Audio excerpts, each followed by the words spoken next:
सासू माँ, मुझे मेरे गहने दे दीजिए। रूप चौदस का दिन था। दोनों बहुएं रसोई में काम कर रही थीं। कल दिवाली है तो मिठाइयाँ वगैरह भी तो बनानी है। नाश्ते के लिए मठरी और नमक पारे भी बनाने थे। सबको खाना खिलाने के बाद बस अब यही काम कर रही थीं। आखिर दोपहर के 3 बजे जाकर दोनों काम से फ्री हुईं। रसोई से बाहर आते समय दीपा ने अपनी जेठानी रश्मि से कहा, चलो जीजी, काम तो हो ही गया, अब थोड़ा बहुत अपने पर भी ध्यान देते हैं। आखिर रूप चौदस का दिन है, श्रृंगार तो हमारा भी बनता है। हाँ हाँ, चलो दीपा, थोड़ा उपटन लगा लेते हैं। दिवाली की साफ सफाई में वैसे भी हाथ पैर काले हो गए हैं और कल तो वक्त मिलेगा नहीं, इसलिए जो सोने चांदी के हल्के फुल्के गहने पहनने हैं वह अभी पहन लेते हैं। हाँ जीजी, पर पहले मैं अपने गहने मम्मी जी से ले आऊँ। कल कहाँ मम्मी जी से मांगूंगी, लाकर अपनी अलमारी में रख लेती हूँ, कल पहन लूँगी, कहकर दीपा मम्मी जी के कमरे में चली गई और रश्मि वहीं खड़ी रह गई। कमरे में देखा तो मम्मी जी अपने श्रृंगार में लगी हुई थीं।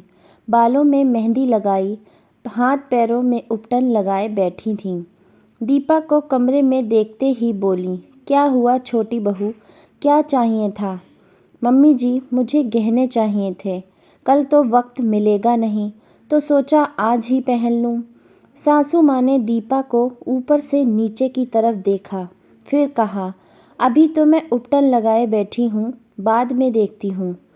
ठीक है मम्मी जी, कहकर दीपा बाहर आ गई। बाहर आई तो देखा रश्मि अभी भी वहीं खड़ी थी। उसे देखते ही दीपा बोली, अरे जीजी, आप अभी तक यहीं खड़ी हो, आपको मम्मी जी से गहने नहीं लेने क्या? उसकी बात सुनकर रश्मि मुस्कुरा दी और अपने कमरे की तरफ चली गई। थोड़ी देर बाद दोनों देवरानी जेठानी ने मिलकर उबटन लगाया और उसके 1 घंटे बाद दीपा वापस सासू माँ के पास गई। मम्मी जी, आपने गहने निकाल दिए क्या? अरे बहू, देख नहीं रही, मैं अपने बाल सुखा रही हूँ, थोड़ी देर बाद निकालूंगी। दीपा वापस अपना सा मुंह लेकर आ गई और रात के खाने की तैयारी करने लगी। रश्मि भी रसोई में काम कर रही थी, लेकिन वह गहनों का जिक्र बिल्कुल भी नहीं कर रही थी।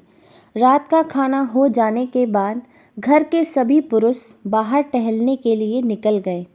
तभी दीपा ने फिर सासू माँ से गहनों के लिए कहा। अब की बार सासू माँ बिफर पड़ी। क्या है छोटी बहू, यह गहने गहने कब से रट लगाए बैठी हो? कहीं भागे नहीं जा रहे तुम्हारे गहने? ठहरो, अभी लाकर देती हूँ।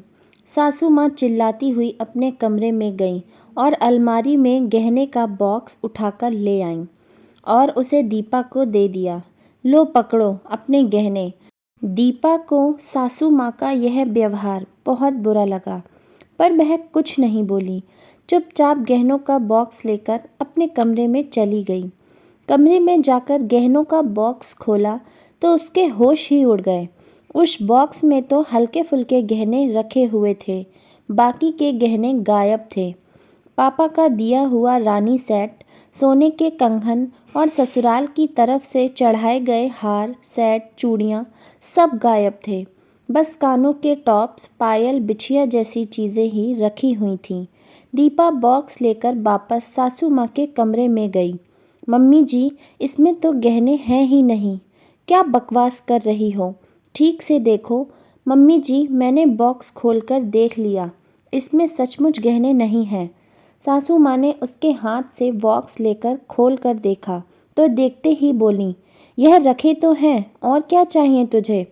पर इसमें पूरे गहने नहीं हैं, इसमें रानी सेट, सोने के कंगन और आप लोगों की तरफ से चढ़ाए हुए गहने हैं ही नहीं। जो हमने चढ़ाए थे वह तो हमारे गहने थे, तो मैंने उसे अपने पास ही रख लिया। और रही बात तेरे रानी सेट और सोने के कंगन की, तो याद कर जब तू शादी होकर आई थी और तेरा ऑपरेशन कराना पड़ा था, तो उसमें कितना खर्चा हुआ था। सारा खर्चा हमने किया था, इसलिए वह गहने मैंने रख लिए। तेरे माँ बाप ने तो अपनी बीमार बेटी दे दी हमारा खर्चा कराने के लिए। सासू माँ की बात सुनकर दीपा के होश उड़ गए। कोई औरत ऐसी हो सकती है? इससे पहले कि दीपा कुछ कह पाती, सासू माँ पैर पटकती हुई अपने कमरे से बाहर निकल गईं। दीपा की आंखों में आंसू आ गए। उसी समय रश्मि ने आकर उसको संभाला और उसे उसके कमरे में ले गई। वह रश्मि का हाथ पकड़कर रो पड़ी। जीजी, मम्मी जी ऐसा कैसे कर सकती हैं? मैं भी तो इसी घर की बहू हूँ। अगर मेरा ऑपरेशन शादी के बाद हुआ तो मेरे माता पिता मेरा खर्चा क्यों करेंगे? वह कुछ भी कर सकती हैं। मेरे साथ भी ऐसा कर चुकी हैं। शुक्र है तुम्हें कुछ चीज़ें वापस तो दे दी, मुझे तो वह भी नहीं मिली। वह भी सिर्फ इसलिए कि मेरा मायका संपन्न नहीं था, तो दहेज की भरपाई के लिए जो मायके वालों ने गहने दिए थे वह उन्होंने रख लिए। हर बार त्योहार पर मैं आर्टिफिशियल ज्वेलरी पहनती हूँ और पता है वह कहती फिरती हैं कि मुझे गहने पहनने का शौक़ नहीं है। अरे भला किसी औरत को गहने पहनने का शौक़ नहीं होता? जीजी, आपके साथ भी? दीपा ने हैरानी से रश्मि की तरफ देखा। आपने अब तक कुछ किया क्यों नहीं? क्या करती, परिवार तो इन्हीं का है ना, कहकर रश्मि तो अपने कमरे में चली गई। पर दीपा इतनी आसानी से चुप रहने वालों में से नहीं थी। दूसरे दिन दिवाली थी। दीपा रोज की तरह घर का काम कर रही थी। किसी से कुछ नहीं कहा। शाम के समय सब तैयार होकर अपने कमरे से बाहर आने लगे। सबसे पहले सासू माँ कमरे से बाहर आईं। वह पूरी तरह गहनों से चमक रही थीं। थोड़ी देर बाद रश्मि भी बाहर आई। उसने आर्टिफिशियल ज्वेलरी पहन रखी थी। लेकिन जब दीपा बाहर आई तो सब लोग हैरानी से उसे देखने लगे। ज्वेलरी के नाम पर उसने कुछ भी नहीं पहन रखा था। न हाथों में सोने की चूड़ियाँ, न गले में हार, न कानों में झुमके। उसे देखते ही ससुर जी बोले, अरे छोटी बहू, तुमने गहने क्यों नहीं पहन रखे हैं? आज दिवाली का त्योहार है। घर की बहू बेटियां श्रृंगार में ही अच्छी लगती हैं। तुमने हाथ में सिर्फ लाख की चूड़ियाँ और गले में पतला सा मंगलसूत्र पहन रखा है। जाओ, जाकर पहले ढंग से तैयार हो आओ, फिर पूजा करेंगे। लेकिन दीपा नहीं गई। ससुर जी ने फिर कहा, क्या हुआ बेटा, तुम जाकर गहने क्यों नहीं पहन रही हो? दीपा सासू माँ की तरफ देखने लगी।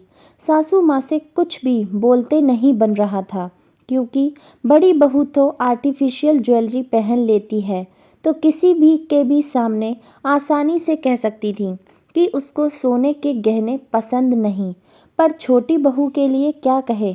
इतने में दीपा ने कहा, मेरे पास गहने नहीं हैं पापा जी, इसलिए मैं ऐसे ही पूजा करूँगी। बेटा, इतने सारे गहने तो हैं तुम्हारे पास। हमने शादी में अपनी तरफ से भी गहने दिए थे। इसके अलावा तुम्हारे मायके वालों ने भी अच्छे खासे गहने दिए थे। फिर तुम कैसे कह रही हो कि तुम्हारे पास गहने नहीं हैं? पापा जी, आपने जो गहने चढ़ाए थे वह तो मम्मी जी के थे। अब जो चीज़ जिसकी है वह तो उसी के पास रहेगी ना। और रही बात मेरे मायके वालों के गहनों की, तो मैं शादी के बाद बीमार हो गई थी ना, इसलिए ऑपरेशन कराने के लिए उन्हीं गहनों से भरपाई करनी पड़ी थी। दीपा ने तो शांतिपूर्वक जवाब दिया, लेकिन सुनते ही घर के सभी पुरुषों का दिमाग खराब हो गया, खासकर कि ससुर जी का। उन्हें अभी भी समझ नहीं आ रहा था कि दीपा क्या कहे जा रही है। उन्होंने दोबारा कहा, बहू, क्या मतलब है तुम्हारा? आखिर कहना क्या चाहती हो तुम? पापा जी, आपको मेरी बात समझ में नहीं आ रही तो आप मम्मी जी से पूछ सकते हो।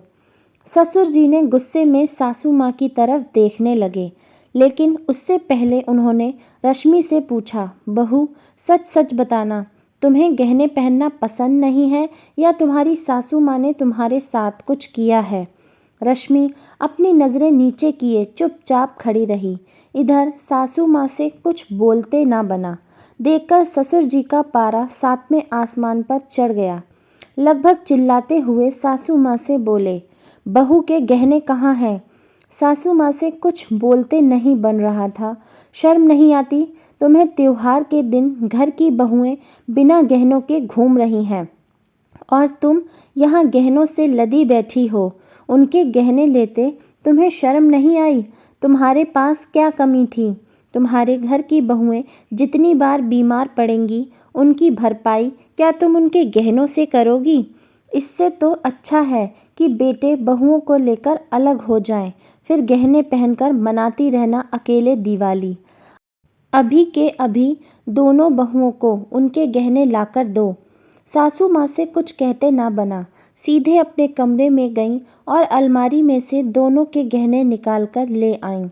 ससुर जी ने दोनों को उनके गहने दिए और कहा, आज के बाद अपने गहने अपने ही पास रखोगी और जाओ अभी ढंग से तैयार होकर आओ, पूजा का मुहूर्त निकला जा रहा है। गहने देखकर रश्मि की आंखों में आंसू आ गए तो उन्होंने पूछा, क्या हुआ बहू?